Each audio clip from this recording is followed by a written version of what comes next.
సహోదరి సహోదరులారా, ప్రభు యేసుక్రీస్తు వారి వాక్యం ద్వారా మనతో మాట్లాడుతున్నాడు. నన్ను బలపరిచి వాని యందు నేను సమస్తము కూడా చేస్తానన్నాడు. ఫిలిప్పీయులకు రాసిన పత్రిక 4:13 అయితే ఆయన మనం బలపరచాలని ఆయన ఆశ కలిగి ఉన్నాడు. ఎందుకంటే ఆయన మనం బలపరచాలంటే మనం ఏమేమి పొందుకోవాలంటే వాక్యం సెలవిస్తుంది. కష్టకాలం మందు యెహోవాకు మొరపెట్టినప్పుడు ఆయన వాక్కును పంపి బాగు చేసినట్టే ఆయన వాక్యాన్ని చదవాలి. వాక్యం మన కష్టాల్లో ఉన్నప్పుడు బలపరుస్తుంది, అనారోగ్యంతో ఉన్న స్వస్థత కలుగు చేస్తుంది. ఏ బాధలో ఉన్నా సరే మనకి నెమ్మదిని కలుగు చేస్తుంది, చక్కటి ఆరోగ్యాన్ని కలుగు చేస్తుంది, మనల్ని బలపరుస్తుంది. రెండవదిగా ప్రభు అయిన యేసుక్రీస్తు వారి నామము, ఆయన నామాన్ని మనం పఠించాలి, ఆయన నామాన్ని ఉచ్చరించాలి. ఎందుకంటే అన్ని నామము కన్నా పైనామము కలిగినది ప్రభు అయిన యేసుక్రీస్తు వారి నామము.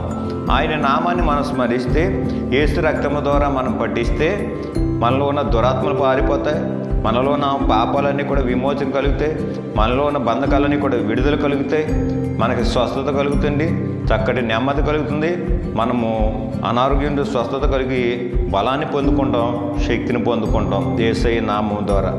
మూడవదిగా చూసుకుంటే పరిశుద్ధాత్మ దేవుడు. యేసు ప్రభు వారు శిష్యులతో మాట్లాడతారు కదా, పైనుంచి శక్తిని పొందుకునే వరకు కూడా మీరు ఎక్కడ కూడా వెళ్ళొద్దని మాట్లాడతారు. అందుకని ప్రతి వారు కూడా పరిశుద్ధాత్మ సహాయం పొందుకోవాలి, పరిశుద్ధాత్మ దేవుని శక్తిని పొందుకోవాలి. అందుకని పరిశుద్ధాత్మని మీరు పొందుకున్నప్పుడు మీరు శక్తిని పొందుకుంటారు, బలాన్ని పొందుకుంటారు. అంత మాత్రమే కాదు, పరిశుద్ధాత్మ దేవుని పొందుకున్న తర్వాత ఆయన చేసే కార్యాలు అద్భుత ఆశ్చర్య కార్యాలుగా ఉంటాయి. ఎందుకంటే దేవుని వాక్యం సెలవుతుంది, శిష్యులు ప్రార్థన చేసినప్పుడు అనేక మంది రోగులు స్వస్థత పొందుకున్నారు, అనేక మంది దురాత్మ బంధకాలను విడుదల పొందుకున్నారు, అనేక కార్యాలు జరిపించబడ్డాయి పరిశుద్ధాత్మ దేవుడు సహాయం చేస్తుంది. అందుకనే దేవుడు ఆత్మతో వరకడ బలపరుస్తాడు. ఎవరైతే వాక్యాలు చదువుకుంటారో, యేసయ్య నామాన్ని పఠిస్తారో, పరిశుద్ధాత్మ దేవుడి సహాయంతో ఎవరైతే ఉంటారో వారందరినీ కూడా దేవుడు బలపరుస్తాడు.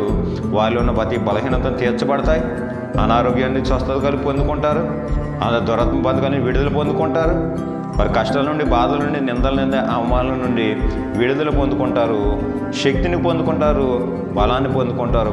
ఆయన మనలో ఉండి మనల్ని బలపరుస్తాడు, ఆశీర్వదిస్తాడు, దీవిస్తాడు, నెమ్మదిని కలుగు చేస్తాడు, మనకి బలాన్ని శక్తిని ఇచ్చి ముందుకి కొనసాగించబడతారు. అటువంటి బలము శక్తి మనం అందరూ కూడా పొందుకుని ఆయన నామాన్ని ఉచ్చరించి ఆయన నామానికి మహిమకరంగా జీవిద్దాం, ఆయన నామానికి సాక్షులుగా మనం నిలబడతాం. అటువంటి కృప దేవదేవుడు ఎవరైతే బలహీనకున్నారో వారికి అనుగ్రహించును గాక.